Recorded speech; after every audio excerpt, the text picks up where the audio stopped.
So, when I say that let us disband the African Union, here is where I'm coming from. And I know people usually get excited. Oh, let us lynch the African presidents. Let us humiliate them. Yeah, they're useless. That is not exactly where I am coming from. I want us to look at this thing objectively. So let us use a basic example funding of the headquarters. When we speak about the African Union headquarters in Addis, the HQ was built by Chinese. Right now, reportedly, ECOWAS is being constructed, very beautiful headquarters I hear, by Chinese again.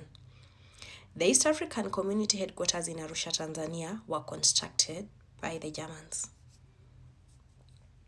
Which is this world where if you don't like the kind of house you live in, there's this friend who will come and construct a palatial home for you.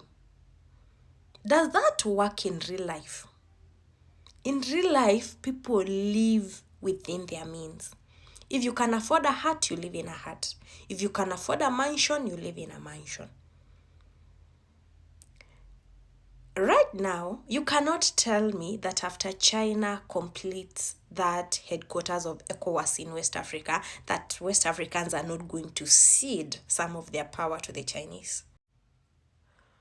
And here is where it gets tricky for me.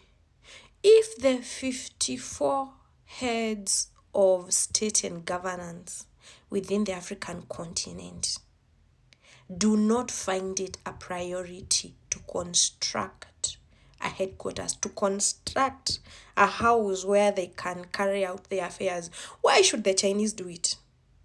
And this is where I'm saying we speak about it objectively. The African themselves do not think that a headquarter is a priority. Then why is someone else coming to build it for us, knowing very well that there is no free lunch? Again, it is not like there are no options. If Africans have refused to construct these buildings, they are national infrastructure. There is a very good parliament in Nairobi that they can come to those chambers and discuss their business. If the people of the ECOWAS do not fancy the current ECOWAS headquarters, they can go to Abuja. They can go to one of those state houses.